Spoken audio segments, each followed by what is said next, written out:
नमस्कार, मैं पंडित प्रसाई एक बार फिर आपके समक्ष आया हूं और आज जिस विषय के बारे में बात करने वाला हूं वो थोड़ा गहराई से समझने का विषय है, क्योंकि उसके बारे में बहुत लोगों के मन में गलत धारणाएं हैं और गलत विचार हैं। वो विषय है काल सर्प योग का। मामूलन हर जन्मपत्री में या कम से कम समझिए 70 या 80% जन्मपत्रियों में पंडित लोग कह देते हैं कि काल सर्प योग है और लोग भी मान लेते हैं उसको। पर काल सर्प योग है क्या, ये जानना बहुत जरूरी है। हमारी ज्योतिष के अंदर दो प्लैनेट्स माने जाते हैं जिनका नाम है राहु और केतु। ये रियल प्लैनेट्स नहीं है, दीज आर नोशनल प्लैनेट्स। मतलब जैसे वीनस, जुपिटर, मार्स, ये फिजिकल प्लैनेट्स हैं, ये फिजिकल प्लैनेट नहीं है राहु और केतु। राहु, अब मैं हिस्ट्री में तो जाऊंगा नहीं, मैथोलॉजी में जाऊंगा नहीं कि राहु और केतु क्या है, पर राहु सर्प का मुंह माना गया है और केतु उसकी पूंछ।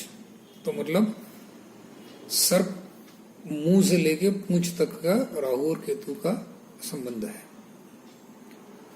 अब यदि सारे ग्रह राहु और केतु के बीच में आए, ये समझने की बात है। क्यों? राहु सर्प का मुंह है, राहु और केतु के बीच में आए तो उसको दोष माना जाता है। माना जाता है कि सर्प उन सबको निगल के खा सकता है, सर्प उसको कष्ट देगा। अब ये समझ बहुत कम के अंदर है कि राहु के सामने और केतु के बीच में होने चाहिए। केतु और राहु के बीच में हुए तो नहीं होगा, काल सर्प योग नहीं होगा, क्योंकि पूंछ से थोड़ी सांप खा सकता है। मामूलन लोगों को बोल दिया जाता है काल सर्प योग है, बिना ये देखे कि किस डायरेक्शन के अंदर सर्प का मुंह है। दूसरी बात एक जरूरी जानने की इसमें यह है कि बाकी प्लैनेट्स एंटी क्लॉकवाइज चलते हैं, राहु और केतु जो है वो सिर्फ क्लॉकवाइज चलते हैं, उल्टी दिशा में। तो जैसे लग्न से दूसरे घर में आएंगे बाकी सारे 7 प्लैनेट्स, सूर्य, चंद्र, मंगल, गुरु, बुध, शुक्र, शनि। लग्न से दूसरे में, दूसरे से तीसरे में, तीसरे से चौथे में, चौथे से पांचवें में, पांचवें से छठे में।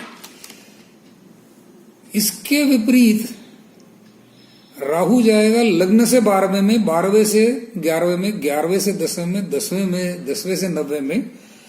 तो अब हमको दिशा पता है किस दिशा में घूमते हैं ये।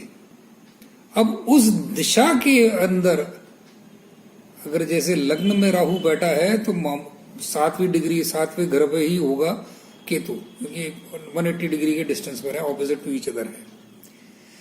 तो अगर लग्न में राहु बैठा है तो बाकी सारे ग्रह अगर लग्न से मतलब 12वें और 7वें घर के बीच में हुए तो जाके काल सर्प योग होगा। अगर 7वें से लेके लग्न के बीच में हुए तो नहीं होगा काल सर्प योग। इसको बहुत लोग समझ नहीं पाते हैं। और 7वें से लग्न के बीच में भी अगर पूंछ और मुंह के बीच में भी अगर बैठे हुए हैं तो भी उसको काल सर्प योग बोल देते हैं और लोग उसमें चिंता में पड़ जाते हैं। तो अगली बार यदि कोई आपको बोले कि आपकी जन्मपत्री में काल सर्प योग है तो नंबर 1 ये चेक करिए कि सारे के सारे प्लैनेट क्या मुंह की दिशा में हैं, मुंह से लेके पूंछ की दिशा में। और ये आपको मैंने पहले समझा दिया कि राहु और केतु उल्टा चलते हैं। 12वें से लग्न से 12वें में, 12वें से 11th में, 11th से 10th में, 10th से 9th में, 9th से 8th में, 8th से 7th में।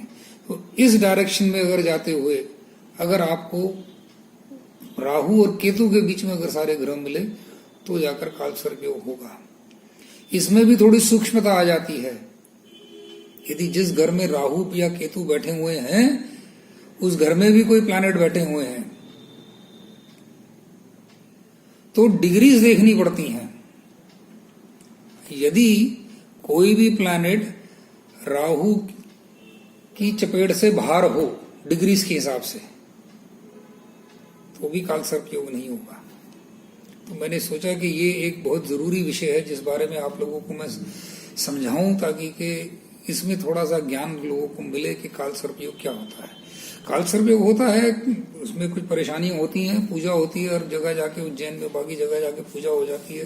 काल सर्प योग सब कष्ट देने वाला ही नहीं है, शादी के टाइम पे थोड़ा सा उसमें बात आती है, परंतु काल सर्प योग वालों को कुछ फायदा भी होता है, यकायक बहुत फायदा भी दिलवाता है काल सर्प योग। तो ये मत सोचिए कि काल सर्प योग है तो सभी खराब और सभी गड़बड़ है। इसके संग बहुत बहुत धन्यवाद आपका सुनने के लिए, और उम्मीद करता हूं कि आप लोग और मेरी चैनल को देखेंगे और मेरे से जो मेरे पास ज्ञान है थोड़ा बहुत मैं आप लोगों को देके जा सकूं। धन्यवाद। मैं पंडित परसाई, नमस्कार।